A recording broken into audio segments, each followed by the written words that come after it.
down with restraint, especially if they have teeth. It makes it especially worthwhile when you can train them to present their flukes or their flippers to actually volunteer a blood sample. So most of our animals we get non-stressed, non-restrained blood samples from. We run that in our lab routinely, once a month, sometimes every 6 months, every year, every 3 years, depending on the species of animal that we're looking at, depending on whether they're bird, reptile, mammal, or fish. So it really depends. But when they're not feeling well, which is rare on occasion with our collection animals, but sometimes they don't, we have to be able to get to them. We have lifting floors out in our exhibits where we can raise animals up, walk out, get samples on them if need be, or drop a pool and basically restrain them into the bottom of the pool, and sometimes that's needed.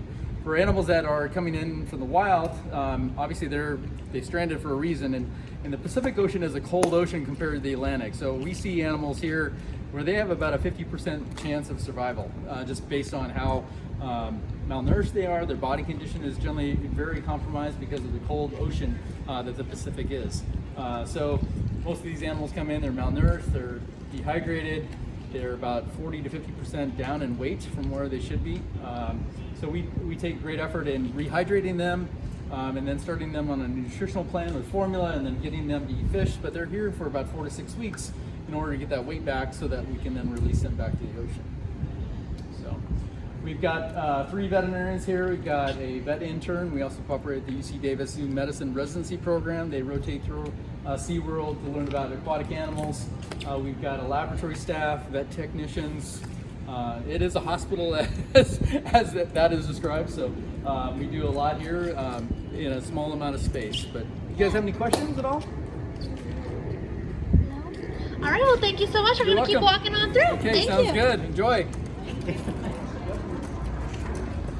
Oh, sure. Space for Alrighty, friends, now we're going to be coming up here along the dock, so please make sure that we're just standing on this outer side of the dock. We don't want to be too close to the pool. There isn't anything in the pool currently, but just in case.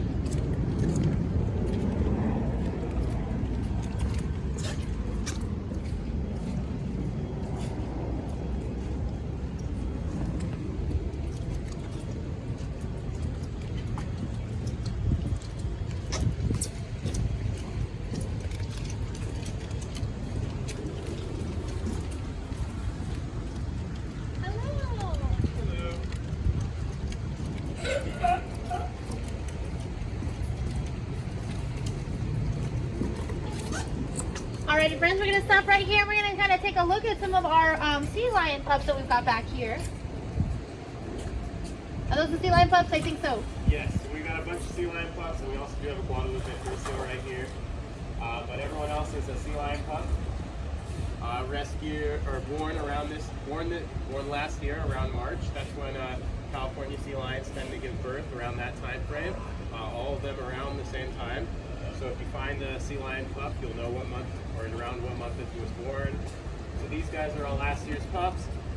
They've been rescued for any number of reasons. Mainly, we find them without their mom, and because they're without their mom, they're malnourished, they're dehydrated, and they're just not going to survive on their own. So we'll bring them here, and our vet staff, which you talk to right over there, they look them over. They kind of try to determine whether the animal is sick or it's just malnourished, what problems it may have, and then they kind of let us know as the rescue team what we need to do for this animal.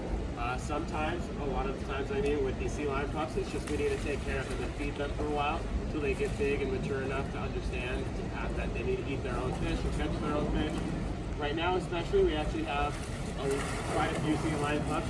You can't really see them, but they're in our other queue area. They have been rescued this year because right now is around the time of the year that sea lion moms are kicking their kids to the curb and saying, "I'm done feeding you, you need to feed yourself." So the sea lion pups that we're rescuing a lot lately within the last few weeks and in the coming weeks are all stragglers that just aren't really doing well on their own. These guys right here were rescued a while ago, so their moms left them quite early on. Whether their moms were hurt or just disappeared, we don't really know. But yeah, so we've got like 4 sea lion pups right here. And when we are getting ready to release them, we put those little orange tags on them like you see in the back. sometimes, like right now, we might put the tag on when we bring the animal in, just so that way we have to do as little contact with the animal as possible. So that one got a tag when it got brought in.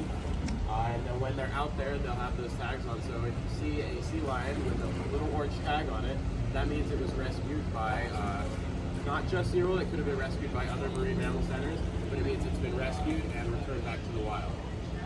Alrighty, does anybody have any questions before we move on to this to the next area? Alrighty, well thank you so much. We're gonna keep moving, friends.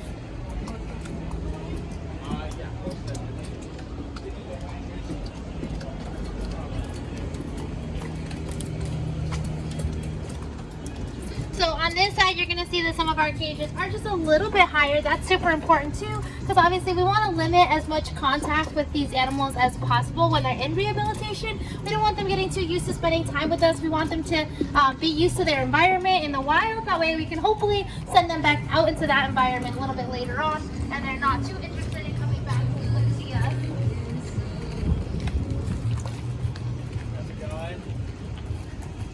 How's it going, guys? Come on down, gather around. Hey everyone, my name is Matt. I'm part of the rescue team here. This part of our, you guys have heard about the pinnipeds, dolphins, it's kind of their sea lion rescue. Well, I want to talk about our whale disentanglement. We get calls about not stranded whales, but entangled whales. They can get wrapped in buoys, line, ropes, just like this, lobster traps. This kind of debris can really restrict the whale's ability to move around easily. It can slow them down. So it's really important to us to kind of remove that rope and debris off them as much as possible. How we are able to do that is right behind me, we have our wing right here. What we do is when we get the call, we jump on into our larger boat. It's called the Second Chance. We attach our wing to it. We get out there, we meet the whale. When we see the whale, we deploy our wing. We have one driver and 2 assistants. That driver gets as close to that whale as possible without harming the boat. And then once we get and see the wreckage, like the buoy attached to the whale, what we want to do is we want to use one of these buoys. We attach that to the wreckage. That keeps the whale, keeps that fluke up to the surface of the water, allows us to work as much as possible. And then we go ahead and just cut away as much as we can. All that debris, we want to get it off the whale. Once we're done with that, we load all this debris onto our wing, bring it back to SeaWorld and let the whale go and see what happens. And most of the time that whale just takes right off and continues on its journey. Yeah, I know I just kind of said a lot at you, but do you guys have any questions for me? It's a really, really cool aspect of what we do here. We've been doing it for a really long time, since the 80s, and we're really kind of proud of the work we do. How often do you see stranded whales? Good question. He asked if we see a lot of stranded whales. Stranded whales we don't actually see a lot of. It's actually very rare for a whale to strand. The only one I know of is JJ. We had a gray whale strand off the coast of Orange County in 1997. That whale was taken back to SeaWorld. It was rescued.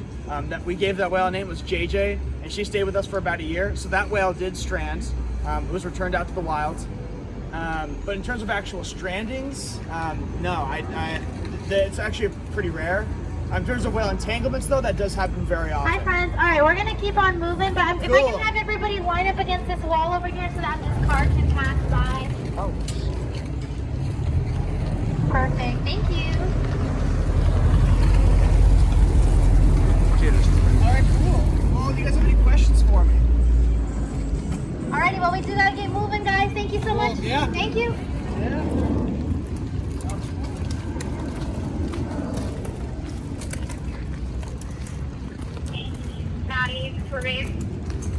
Alrighty, so yeah, that was just some of the information that you can find about our the different ways that we help our friends that are out in the ocean.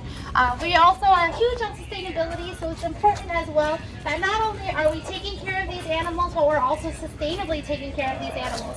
What that means is that we're getting all of our fish in a sustainable way, So we're working with very closely with local fishermen to make sure that we have enough food to feed our friends that are here, but also that we're not taking too much out of the ocean. So it's really important for us that we also get our fish sustainably, just meaning that we're watching and keeping an eye on how much fish we're taking out of the ocean. That way there's plenty for our friends. One of my favorite things to talk about as well is this door. It's a very unsuspecting door, but all of our scraps actually go into that door. So any fish that we can't feed our friends for whatever reason, may we have dropped it, spilled it, or wasn't thawed properly, we're gonna try our best to make sure that, oh, we're not wasting. Careful with that big old puddle. We want to make sure that we are making sure that we are not wasting as much as possible as well. So we're actually going to take this to a wolf sanctuary that's about 40 minutes outside of San Diego, and we can give them all of those scraps too. So we're not wasting this fish and just throwing it away. We're trying to be as sustainable as possible with that fish and give it to maybe other animals that will eat it.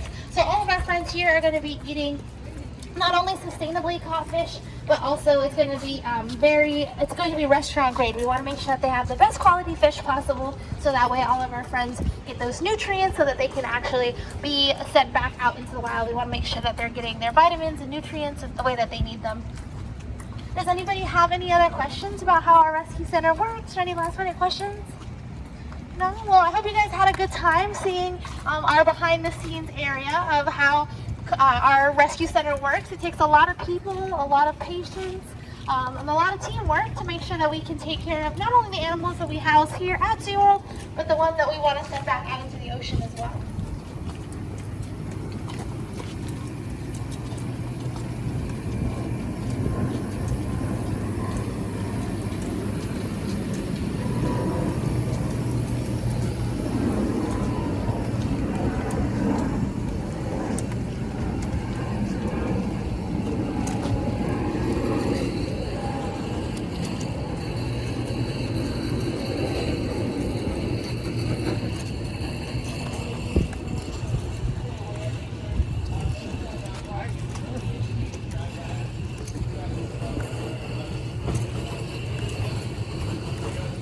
Friends, let's make sure we're scooting along this side. That way our other friends that are passing by have some space. SeaWorld started there. Here's the education office. This is where I check in.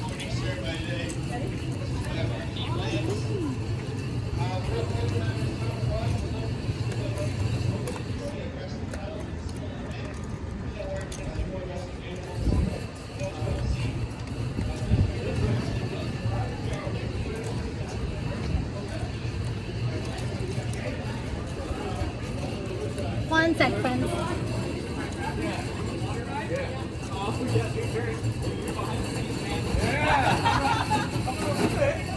Hi, friends.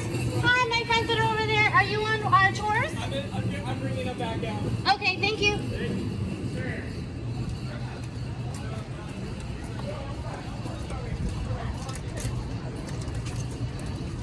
Alrighty, I'm going to swing this door open, and we're more than welcome to keep on walking through. I'm just going to hold it open for us.